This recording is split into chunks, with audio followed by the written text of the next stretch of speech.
Eyfel Kulesi, aşkın ve güzelliğin sembolü olarak da bilinir. İyi ama nasıl oldu da bu bilmem kaç bin tonluk devasa demir yığını, bu kocaman sokak lambası, 127 yaşındaki fabrika bacası insanlar için romantizmin sembolü haline geldi? Ve bugüne kadar 250 milyondan fazla insanı adeta bir mıknatıs gibi kendine çekti.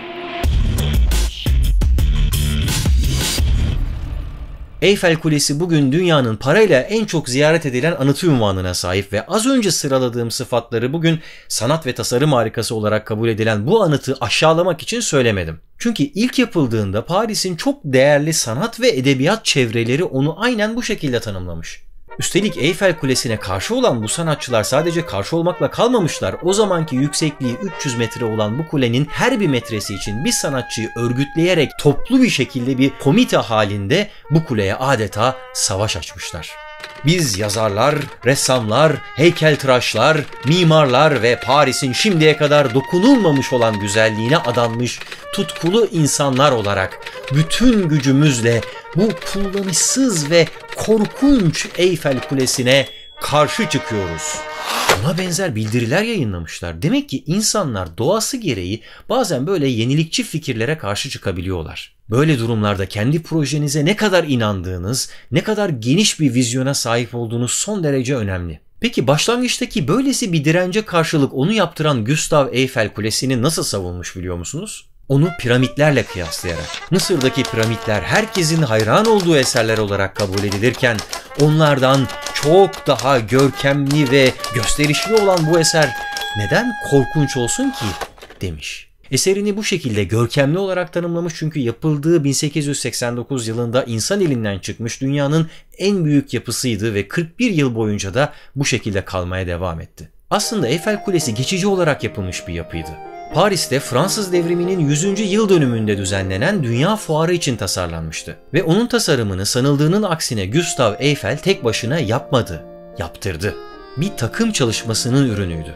Sahibi olduğu mimarlık ve tasarım firması o yıllarda dünyanın belli başlı büyük şehirlerine simgesel yapılar yapmakla ün kazanmıştı. Mesela New York'taki Özgürlük Heykeli ve hatta İzmir'deki eski gümrük binası ya da diğer adıyla Konak Pierre gibi yapılarda hep Eyfel'in imzasını buluyoruz. Eyfel Kulesi'nin tasarımı aslında hiç de özgün bir tasarım değildir. Piramitler başta olmak üzere pek çok ilham kaynağı vardı. Ama bunlardan özellikle bir tanesi daha da öne çıkıyor. 1853 yılında New York'ta yapılan Latin Rasathanesi. Yapıldıktan sadece 3 yıl sonra yanarak yok oldu ama geriye bıraktığı ilham Eyfel Kulesi'ne dönüştü. Yani anlayacağınız ilham denilen bu şeyin herhangi bir sınırı yok. Ülkelerden ve medeniyetlerden bağımsız olarak hareket edebiliyor.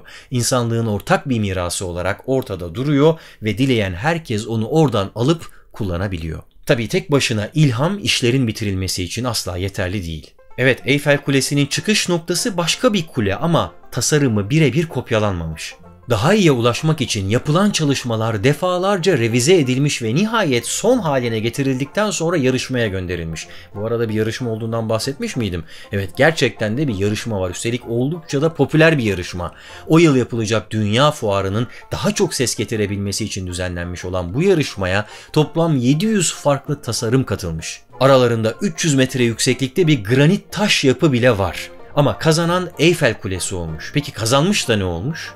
Fransız hükümetinin o yarışma için ayırdığı bütçe kulenin yapım maliyetinin sadece 1/5'ini karşılayabiliyormuş. Geri kalan kısmı Gustav Eiffel kendisi finanse etmek zorunda kalmış. Yani parasını ve itibarını ortaya koymuş. Bir işe giriştiğinizde bazen böyle davranmanız gerekebilir. Yani varınızı yoğunuzu ortaya koymanız gerekebilir. Fedakarlık, risk alabilmek, cesur olabilmek bugün olduğu gibi o zamanlarda girişimciliğin aranan niteliklerindenmiş anlayacağınız. Cesaret demişken körlemesine bir cesaretten bahsetmiyorum. Riskleri çok iyi hesap etmeniz gerekebilir. Yoksa Franz Reichhelt'in düştüğü duruma düşebilirsiniz. O da bir tasarımcıydı. Paraşüt tasarlardı. Hatta kendisine uçan terzi derlerdi.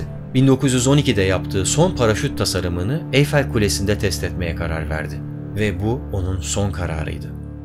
Eyfel Kulesi belli bir amaca hizmet etmek için ve geçici olarak inşa edilmişti ve yapıldıktan 20 yıl sonra 1909'da sökülmesi gerekiyordu. Oysa Gustav Eiffel onu geleceğin bilim ve teknolojisinin bir sembolü haline dönüştürmek istiyordu. O yüzden içine bir laboratuvar kurdu ve üstüne telsiz ve radyo iletişimi için antenler ekledi. Böylece onun sökülmesinin önüne geçti ve onu gerçekten de bir teknoloji sembolü haline dönüştürmeyi başardı. Buraya kadar her şey tamam, yani onun bir teknoloji sembolü olmasını anlayabilirim. Hatta ona bir açıdan bakıldığında fallik bir sembol olduğu da söylenebilir.